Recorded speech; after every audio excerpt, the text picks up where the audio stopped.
Bom dia, povo abençoado, graça e paz. Mais uma vez aqui no canal do nosso irmão Jorge Cardoso, Vivendo em Graça. Queria trazer aqui mais uma vez uma reflexão a respeito da dívida paga na cruz, né? Que muitos ainda dizem que não foi paga, né, totalmente. Só foi paga ali um pouquinho. Eles acreditam, né, alguns ou muitos, que ainda não foi paga a dívida na sua totalidade. Então eu queria trazer aqui uma reflexão e diferente, tá? Vou trazer aqui, criar uma historinha, né? E para a gente entender como foi pago isso, se foi pago totalmente ou não. E, e acredito que a gente vai entender aí, né? Essa historinha que eu vou criar. Então vamos lá, vamos supor que você conheça uma família e essa família ela tem uma dívida há gerações, né? Gerações. Muitas gerações nascem, né? E essa dívida continua. Eles contraíram essa dívida e eles não conseguem pagar, não tem ninguém que consiga pagar porque ela é muito alta. E aí nascem os filhos, os netos, os bisnetos, tataranetos, aí gerações vão vindo e ninguém consegue pagar. E esses filhos, esses netos, né? Eles vão adquirindo essa dívida, né? Essa dívida é deles, porque é da família. Então vai nascendo já endividado. A criança já nasce com essa dívida, ela cresce e ela tem que pagar essa dívida. Porque as gerações é da família, não é de um membro, né? E aí vamos dizer que apareça um homem bom, né, rico, riquíssimo, só ele pode pagar essa dívida. Aí ele vai lá, paga essa dívida. E essa família, ela acaba aquela dívida ali, cancela. Então é pago a dívida. Então não tem mais dívida. Todas as gerações que vierem após esse pagamento, eles nascem sem dívida. Então seus filhos, seus netos, seus bisnetos nascem sem nenhuma dívida. Não tem mais dívida. Foi paga totalmente. Só que aparece um grupo de pessoas que são os estelionatários, os agiotas de plantão, e eles começam a dizer que a dívida não foi paga, que eles têm que pagar a dívida ainda porque não foi totalmente paga. E eles traz essa afirmação usando o nome daquele que pagou a dívida. Então ele pega aquele que pagou a dívida, o nome dele, e no nome dele eles afirmam que ainda falta pagar a dívida. Eles têm que pagar um preço ainda.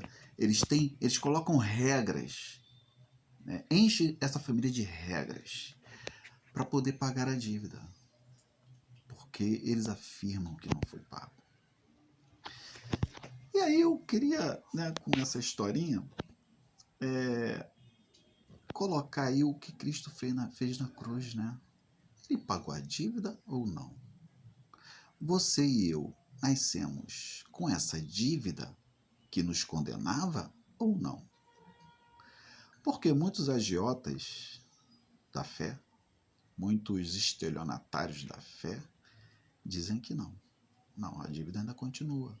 Você tem que pagar.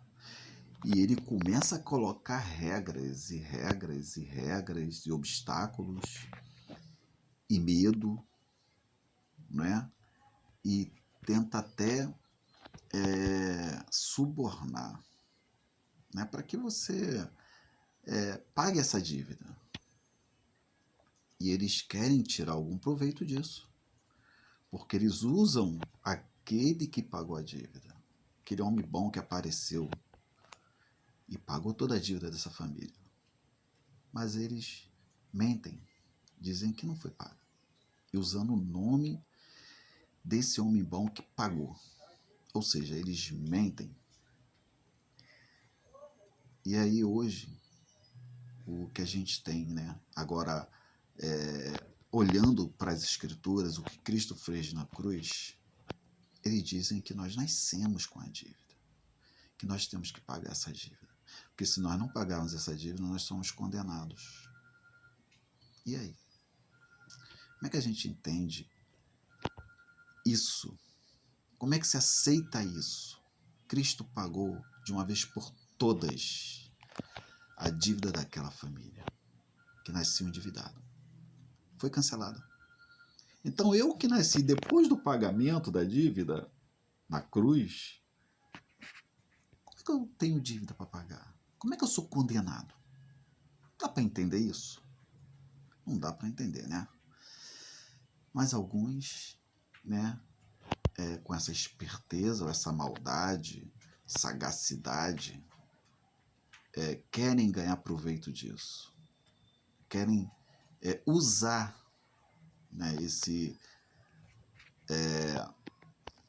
método, né, de culpar, condenar por uma dívida que foi paga. Então eu queria deixar essa mensagem para vocês pararem e raciocinarem o que Cristo fez na cruz, né, para aquele povo adâmico com essa dívida impagável. Só ele podia pagar. Ele foi lá e pagou. E nós nascemos depois da dívida paga. Por que nós temos essa dívida? Por que nós herdamos algo que já foi pago? Tem lógica, né, gente? Então não deixe de ser enganado. A dívida foi paga. Não tem nenhuma condenação de dívida contra você. Tu é um eleito, predestinado e escolhido. Graças a Deus.